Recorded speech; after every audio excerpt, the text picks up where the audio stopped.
தேர்வு சீர்திருத்தங்களை மேற்கொள்ள நந்தன் நீலகேணி தலைமையில் உயர்மட்ட அதிகார குழு அமைத்து பிரதமர் மோடி அறிவிப்பு. வரவிருக்கும் தேர்வின் நம்பகத்தன்மையை உறுதி செய்வதற்கான நடவடிக்கை என இன்ஸ்டாவில் புதிய வீடியோ வெளியீடு. श्रीमान नंदन नीलेकनी जी के नेतृत्व में एक हाई पावर टास्क फोर्स बनाने का निर्णय किया है जो एग्जामिनेशन रिफॉर्म की तरफ फोकस करेगा और जल्द से जल्द आने वाली परीक्षाओं की विश्वसनीयता को सुनिश्चित करने का काम इसके रिपोर्ट के आधार पर कर दिया जाएगा.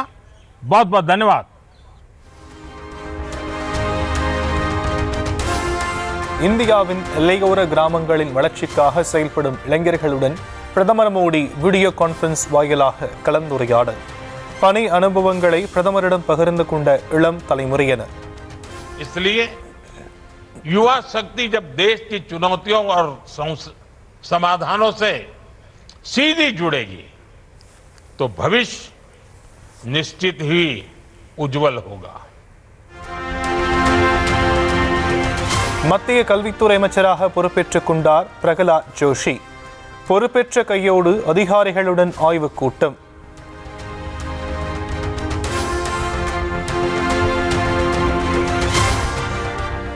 டெல்லி ஜந்தர் மந்தரில் மாணவர்கள் போராட்டம் தொடங்கிய முதல் நாளை மத்திய அமைச்சர் பதவியை ராஜினாமா செய்ய தர்மேந்திர பிரதான் முன்வந்ததாக தகவல். பாஜக மூத்த தலைவரும் மத்திய பிரதேச அமைச்சருமான கைலாஷ் விஜயவர்கியா பேட்டி.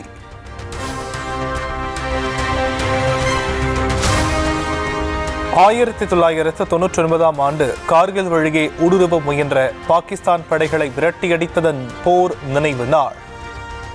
543 வீரர்கள் வீரமரணத்தை தழுவிய கார்கில் பகுதியில் எழுப்பப்பட்டுள்ள போர் நினைவு சின்னத்தில் மத்திய அமைச்சர் ராஜ்நாத் சிங், ராணுவ அதிகாரிகள் வீர வணக்கம்.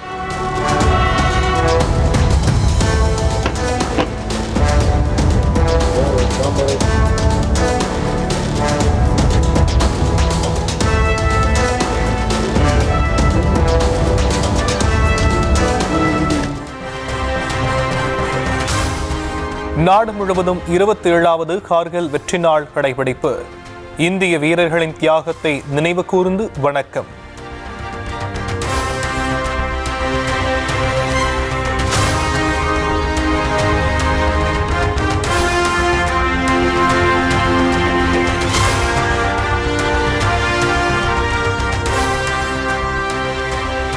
ஆகஸ்ட் 1ஆம் தேதி தமிழ்நாடு வருகிறார் காங்கிரஸ் முன்னாள் தலைவர் ராகுல் காந்தி.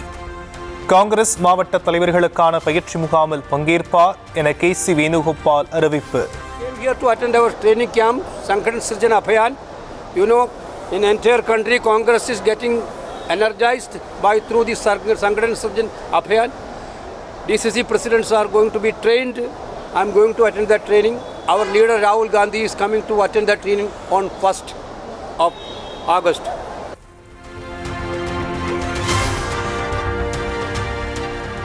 ஆகஸ்ட் 3ஆம் தேதி முதலமைச்சர் விஜய் கர்நாடகத்திற்கு செல்வாரா இல்லையா என்பதை தலைமை முடிவு செய்யும். கர்நாடகத்திற்கு செல்ல இருப்பதாக முன்பு கூறிய நிலையில் வேளாண் துறை அமைச்சர் வினோத் பேட்டி. முதல்ல கர்நாடகா போறதா சொல்லிருந்தீங்க. ஆனா அமைச்சர் ராஜ்பவன் அதுல அதிகபூர்வ தகவல் ஆகஸ்ட் 3 முதல்ல கர்நாடகா போறதா சொல்லிருந்தீங்க. ஆனா அமைச்சர் ராஜ்பவன் அதுல அதிகபூர்வ தகவல்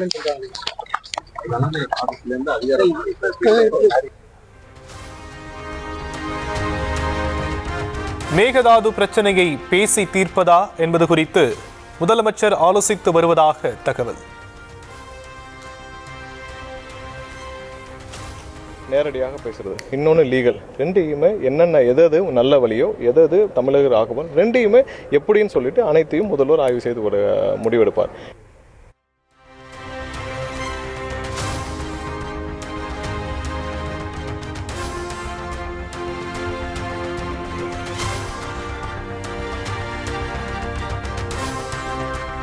அதிமுக MLA பதவியை ராஜினாமா செய்துவிட்டு தாவேக்காவில் இணைந்தவர்களின் கோரிக்கையை ஏற்க EPS எதிர்ப்பு தெரிவித்த விவகாரம்.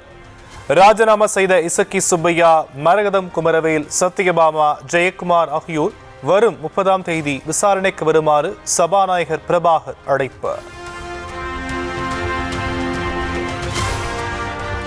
ராஜினாமா செய்த எம்எல்ஏக்களை அதிமுக பொதுச் செயலர் எடப்பாடி பழனிசாமி முன்னிலையில் விசாரிக்க சபாநாயகர் முடிவு. நால்வரிடமும் இபிஎஸும் குறுக்கு விசாரணை மேற்கொள்ளும் வகையில் அழைத்திருப்பதாக தகவல்.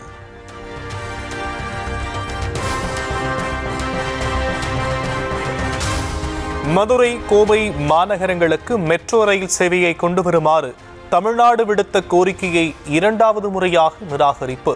உயர்மட்ட மேம்பாலங்கள் அமைத்து விரைவு பேருந்து சேவையை ஏற்படுத்துமாறு மத்திய அரசு யோசனை.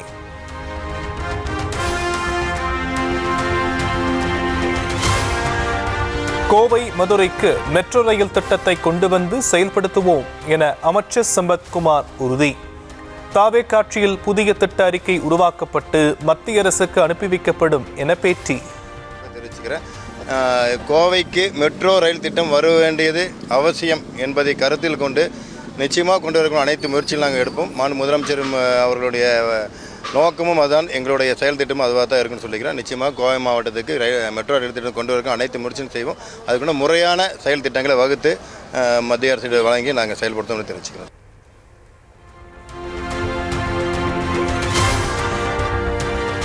காவேரி விவகாரத்தில் தாவேக் அரசு எதையுமே செய்யவில்லை என மு.க. ஸ்டாலின் கூறியிருப்பது உண்மைக்கு மாறானது என அமைச்சர் ஆதவ் அர்ஜுனா சாடல். திமுக ஆட்சியின் சட்ட குளறுபடிகளால் தான் காவிரி நீர் பங்கீடும் மேகதாது விவகாரமும் இவ்வளவு பெரிய சோதனைகளுக்கு உள்ளாகி இருப்பதாக விமர்சனம்.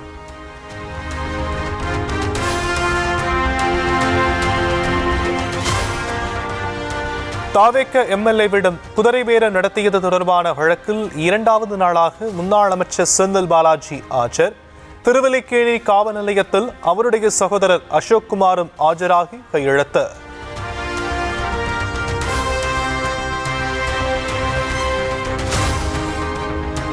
திமுகவை வழிநடத்தும் தகுதி தனக்கு இருக்கிறதா என உதயநிதி சுய பரிசோதனை செய்து பார்க்குமாறு அமைச்சர் நிர்மல்குமார் சாடல்.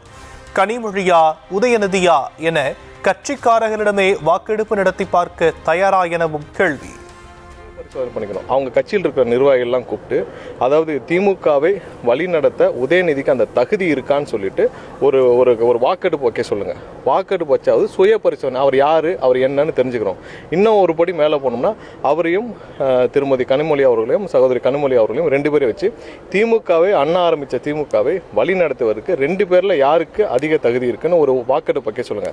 அந்த வாக்கெடுப்பு ரிசல்ட்டை கூட உதயநிதி வெளியில் சொல்ல வேணாம். ஏன்னா உதயநிதி தகுதி என்னன்னு எல்லாருக்குமே அவங்க கட்சிக்காரங்களுக்கே தெரியும்.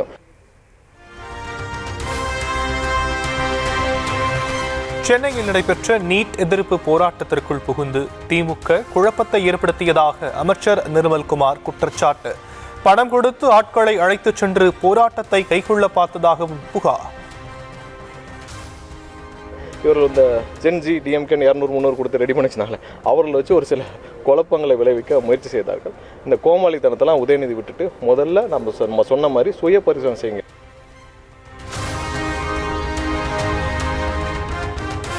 நீட் நுழைவுத் தேர்வுக்கு முற்றிலும் தடை விதிக்க வலியுறுத்தல். சென்னையில் மாணவர் அமைப்பினர் பதாகைகளுடன் பேரணி.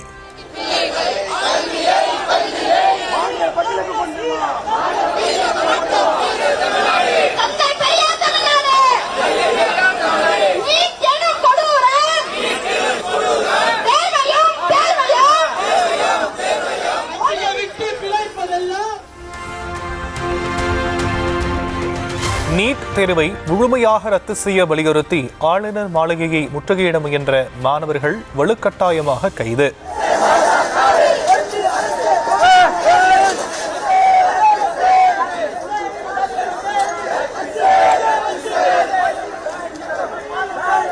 காவல்துறையினர் தடுப்புகளை போட்டு தடுத்து நிறுத்தியதால் கடும் வாக்குவாதம் மற்றும் தள்ளுமுள்ளு.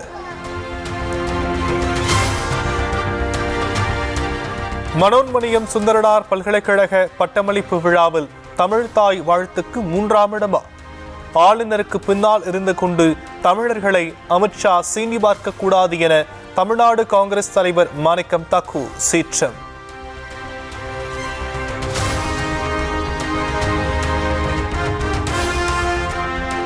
இந்தியாவில் 16 வயதுக்கும் குறைவான சிறார்கள் சமூக ஊடகங்களை பயன்படுத்துவதற்கு தடை விதிக்கும் சட்டத்தை உடனடியாக கொண்டு வந்து நிறைவேற்ற வேண்டும். பிரான்ஸ், ஆஸ்திரேலியா ஆகிய நாடுகளை சுட்டிக்காட்டி மத்திய பாஜக அரசுக்கு பாமக தலைவர் அன்புமணி வலியுறுத்தல்.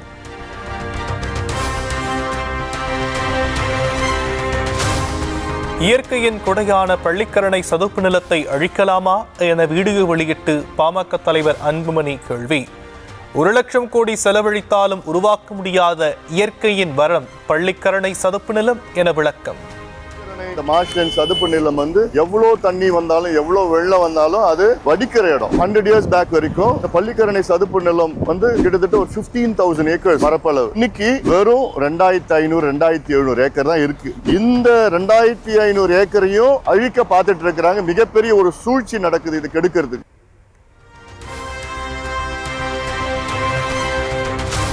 சிவகாசி அருகே செங்கமலப்பட்டியில் சட்டவிரோதமாக தகர ஷெட் அமைத்து பட்டாசு தயாரித்த போது விபரீதம்.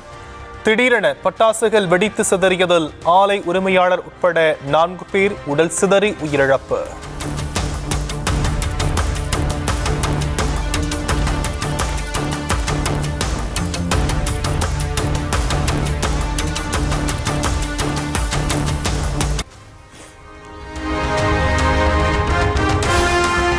விருதுநகர் மாவட்டம் சிவகாசியில் சட்டவிரோத பட்டாசு உற்பத்தி தொடர்பாக 11 பேர் கைது. காவல்துறை சோதனையில் பல லட்சம் ரூபாய் மதிப்பிலான பட்டாசுகள், மூலப்பொருட்கள் பறிமுதல்.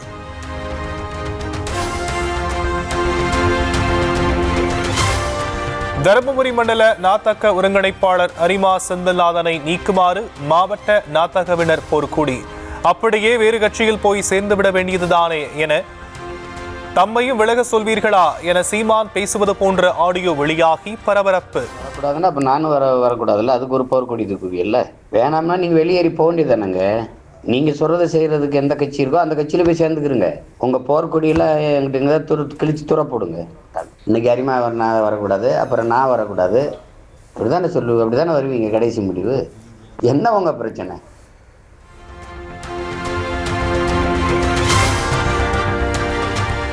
புதுச்சேரியில் துணைநிலை ஆளுநர், முதலமைச்சர் பங்கேற்கும் நிகழ்ச்சிகளை தொடர்ந்து புறக்கணித்து வரும் பாஜக அமைச்சர்கள் மற்றும் எம்எல்ஏக்கள்.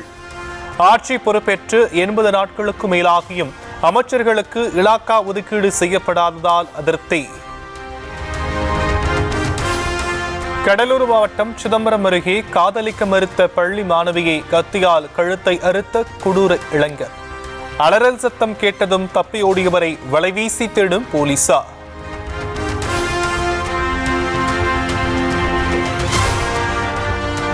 கோவை கோனியம்மன் திருக்கோவிலில் காணிக்கை என்னும் பணியின் போது ஒரு உண்டியல் மட்டும் திட்டமிட்டு திருடப்பட்ட விவகாரம். உதவி ஆணையர், கோவில் செயல் அலுவலர் உட்பட 8 பேரை பணியிடை நீக்கம் செய்து அறநிலையத்துறை அமைச்சர் ரமேஷ் அதிரடி உத்தரவு. சென்னை திருவொற்றியூர் சூறை மீன்பிடி துறைமுகத்தில் சர்வசாதாரணமாக கஞ்சா பயன்படுத்திய இளைஞர்கள் வீடியோ வெளியாகி அதிர்ச்சி.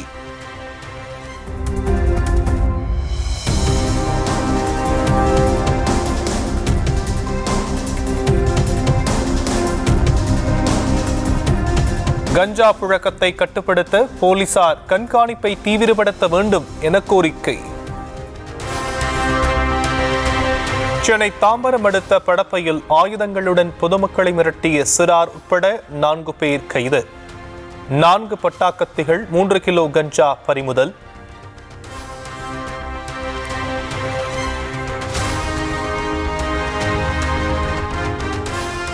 மேகமலையிலிருந்து பழங்குடியின மக்கள் மற்றும் விவசாயிகளை வெளியேற்றும் நடவடிக்கைக்கு எதிர்ப்பு. தேனி மாவட்டம் ஹனமலை மயிலை ஒன்றியத்துக்குட்பட்ட பகுதிகளில் வணிகர்கள் கடையடைப்பு போராட்டம்.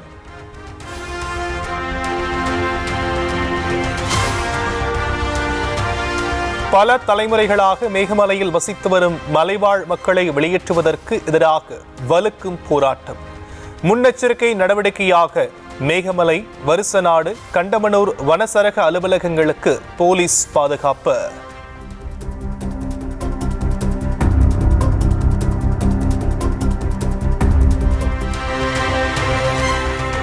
நீலகிரி மாவட்டம் கூடலூர் சுற்றுவட்டார பகுதிகளில் பூத்துக் குலுங்கும் குறிஞ்சி மலர்களை காண படையெடுக்கும் சுற்றுலா பயணிகள். யானைகள் நடமாட்டம் அதிகமாக இருப்பதால் பார்க்க செல்ல வேண்டாம் என வனத்துறையினர் எச்சரிக்கை.